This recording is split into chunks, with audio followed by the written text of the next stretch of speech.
हमारी 2 जंगें इब्तिदा में होंगी। अगर ये हमसे छीने गए मैंडेट के साथ हुकूमत करेंगे तो हम इनको चैन से बैठने नहीं देंगे। क्या करेंगे? हमारा भी उनके चैन से तो कोई इत्तेफाक ही नहीं है। को में से आज शिकायत की जो अंदराज की तादाद है वो तकरीबन 552 हो गई है।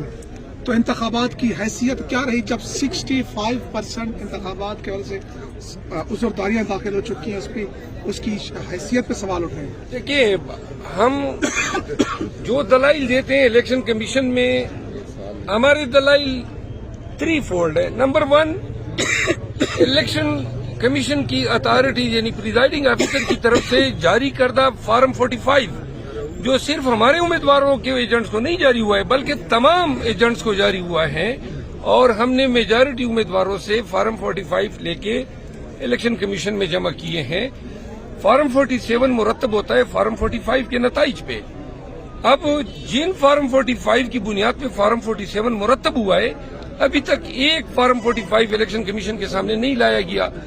नून के पीपल पार्टी के वकील एक ही बात करते हैं कि इलेक्शन कमीशन के पास इख्तियार ही नहीं है, जबकि सेक्शन 9 के तहत इलेक्शन एक्ट की दफा 9 के तहत ये जो प्रोसीडिंग यहाँ पे हो रही है ये इंक्वायरी की नवीयत की है, इंक्विजिटोरियल इनको कहा जाता है। यानी इंक्वायरी में अदालत गवाह भी तलब कर सकती है। आसान सा है, ये फॉर्म 45 एजेंटों के अलावा इलेक्शन कमीशन को भी भेजे गए हैं, तो अपने ही फॉर्म 45 देख लें। इसमें इंक्वायरी कहाँ से आ गई, और अगर इंक्वायरी हो भी तो कानून कहता है कि हो। तो इलेक्शन कमीशन से आज मैंने मुतअद्दिद केसेस में यही इस्तदा की कि जी फॉर्म 47 किस चीज पे बना है, वो फॉर्म 45 है कहाँ। कोई 10 दिन होने को आए हैं, नून, पीपल पार्टी और MQM एक भी फॉर्म 45 इलेक्शन कमीशन के सामने न ला सकी, न किसी रिटर्निंग अफसर ने अपने कमेंट्स के साथ फॉर्म 45 लगाया है। तो आरओज की रिपोर्ट जितनी भी आ रही, जिन आरओज से पूछा जा रहा है वो तकरीबन जवाब एक ही है। तमाम आरओज ने जराइम का इर्तिकाब किया है, क्योंकि इलेक्शन एक्ट 2017 के तहत उनके जवाबात मिसलीडिंग है। जो जेलसाजी उन्होंने की है फॉर्म 47 और बाद 48 और 49 में, इन जराइम को कवर करने के लिए इन्होंने मजीद जुर्म ये किया कि इलेक्शन कमीशन की कसाई जुडिशियल प्रोसीडिंग में मिसलीडिंग स्टेटमेंट दिए हैं, जबकि हमने जो बयानात दिए हैं वो बयान एल्फियों पे दिए हैं। तो लिहाजा करप्ट प्रैक्टिसेस में फॉल करता है। कम से कम सजा इसकी 3 साल कैद बामुशक्कत बनती है। हर वो रिटर्निंग ऑफिसर जिन्होंने इन जराइम का इर्तिकाब किया है, मालाइदा उनके खिलाफ इलेक्शन कमीशन में इस्तिगासा दायर कर रहे हैं। शेर अफजल मरवत साहब, दूसरी जानिब नून लीग और पीपल्स पार्टी हुकूमत बनाने के लिए मुकम्मल तैयार हैं, और एक रात को उन्होंने कुछ इत्तेफाक भी हुआ है, मुख्तलिफ चीजों पर कंसेंसस पाया गया है। तो अब आप लोग बज़ाहिर लग रहा है कि PTI अपोजिशन बेंचेस पर बैठने जा रही है। किस तरीके से टफ टाइम देंगे हुकूमत को अपोजिशन बेंचेस पर? पहली बात तो ये है कि अगर ये हुकूमत बना रहे हैं और अगर इनको ये मुनासिब नजर आता है कि मैंडेट चोरी करें, PTI के 80 के लगभग NA सीटें ये MQM और पीपल पार्टी मिलके, तो जो इनका साबिका अतवार है, एक तो उन पे भी सवालिया निशान बनता है ये लोग अगर इस तरह के मैंडेट के साथ हुकूमत संभाल सकते हैं।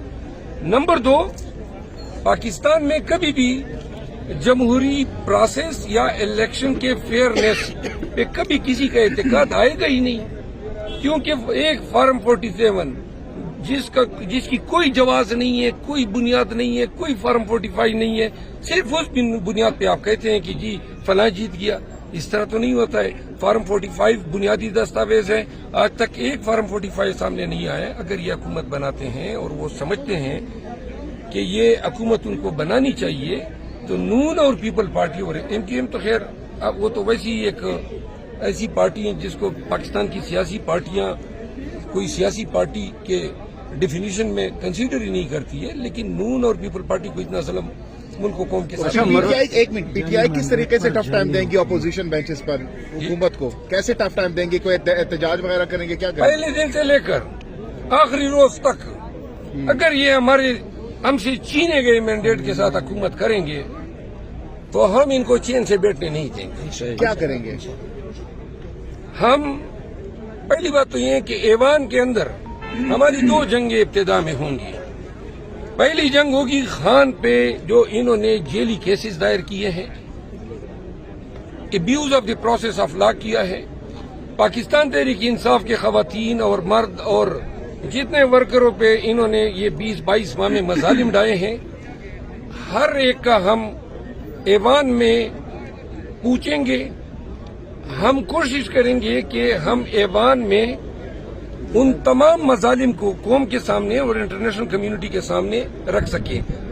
سابق وزیر اعظم عمران خان، لیکن جس طرح سے ان کو عدالتی پروسیس کو پلوٹ کر کے اور جوڈیشل پروسیس کو ان جج صاحبان سے جنہوں نے ایک ہفتے کے اندر یکے بعد دیگرے ان کو 3 دفعہ سزائیں دی، کس طرح کا نظامی انصاف ملک پہ مسلط کیا گیا ہے. یہ کنگرو کورٹ سے بھی گر چکے ہیں. یہ نظامی انصاف نہیں دیا ہے، بلکہ وہ پورے ملک کو آپ نے ایک اتھارٹیرین سٹیٹ بنایا ہوا ہے. پاکستان میں اب رجیم کو اتھارٹیرین سٹیٹ قرار دیا جا رہا ہے. جمہوریت جو ہے روبہ زوال ہے. پارلیمان ایک واحد فورم ہوگا ہمارے پاس، جہاں ہم کھل کے شارٹس کھیلیں گے، جہاں ہم ان کو ان کے کرتوت جو الیکشن سے پہلے کے تھے اور الیکشن کے بعد کے ہوں گے وہ ان کو کنفرنٹ بھی کرائیں گے اور قوم کو بھی بتائیں گے. اپوزیشن لیڈر بننے جا رہے ہیں کیونکہ آپ کا نام اس وقت آپ نے موسٹ چیف فیوریٹ ہے. جسٹس پر بھی عدم اعتماد کا اظہار کیا تھا، لیکن اس کے بعد بلے کا نشان چھن گیا اور آپ کی بات صاحب نظر آئی. آج آپ اسی چیف الیکشن کمشنر کے سامنے پیش ہو رہے ہیں جس پر کل آپ نے عدم اعتماد کا اظہار کیا. تو یہ جو 65% عذرداری ہے، پھر ان کا نتیجہ کیا نکلے گا؟ نظام نے اختیار ان کو دیا ہے، قانون نے. اب یہ اتنا لمبا کر رہے ہیں کہ ٹریبیونل کے اعلان ہو جائے اور ٹریبیونل کے بعد ہمیں ٹرک کی بدی کے پیچھے لگا دیں. دیکھیے آسان سا تو ان کا حل ہے، اپنی فارم 45 دیکھ کے فیصلہ کرنا شروع کریں. دن میں یہ 100 مقدمے فیصلہ کر سکتے ہیں. آج تاریخ ہے، پھر 26 تاریخ ہے، پھر اور الیکشن ٹریبیونل اب بننا شروع ہو گئے ہیں. نہ ہمیں ان سے کوئی انصاف کی توقع ہے، نہ یہ انصاف دینے کی اہلیت رکھتے ہیں. یہاں پہ جو پروسیڈنگ ہو رہی ہے، ہم کہتے ہیں کہ جان چھوٹ جائے، آگے ہم ہائی کورٹوں میں تو جا سکیں. بیسیکلی ہم چاہتے ہیں خارجی کر دیں لیکن کم از کم آگے کا راستہ کھل جائے. مروت صاحب یہ بتا دیجیے گا کہ سنی اتحاد کونسل کے ساتھ اتحاد ہوا ہے، تو جو فائنل ڈیسیژن ہوں گے کیا عمران خان صاحب کے ہوں گے؟ اگر عمران خان صاحب کے ہوں گے فائنل ڈیسیژن جو ہوں گے، تو کیا سنی اتحاد کونسل اس چیز کو برداشت کر پائے گی اور کتنا عرصہ یہ چیز لے کے چل سکے گی؟ پارٹی میں ہم نے MOU کے تحت ان کے ساتھ شمولیت کی ہے، اس کے تحت ہماری پارٹی جو ہے وہ خان ہی رن کرے گا. خان کے ہی فیصلے ہوں گے. انہوں نے اس پہ کوئی عذر اٹھایا ہی نہیں ہے. ہم ان کے پچھلے دنوں پریس کانفرنس کی تھی، کہا تھا کہ آپ کے ذہنوں سے جو اتفاق نہیں ہے، آپ کے خیالات سے اتفاق نہیں ہے، تو اب ان کا فیوچر کیا دیکھ رہے ہیں فضل الرحمان صاحب؟ ہمارا بھی ان کے ذہن سے تو کوئی اتفاق ہی نہیں ہے. ان کا فیوچر کیا وہ دیکھ رہے ہیں؟ مذہبی سیاست کرتے ہیں. پاکستان تحریک انصاف ایک لبرل پارٹی ہے، ہم جمہوری سوچ کے لوگ ہیں. ہم پاکستان کو ایک انلائٹنڈ ماڈریٹ فیوچر دینا چاہتے ہیں. اور میرا خیال نہیں ہے کہ احتجاج میں انہوں نے بات کی اور بعد میں جو ہے وہ اس سے منحرف ہو گئے.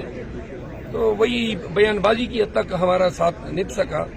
آگے ہم نہیں دیکھ رہے ہیں کہ ان کے ساتھ ہمارے کوئی حکومتی اتحاد ہو سکتا ہے. البتہ اگر ہمیں اپوزیشن پہ بٹھایا گیا تو ہو سکتا ہے جو انہوں نے کچھ عرصے کے لیے اپوزیشن کے بینچز کا اگر انہوں نے چناؤ کیا ہے تو شاید کچھ عرصے یہ اپوزیشن بینچز پہ بیٹھے.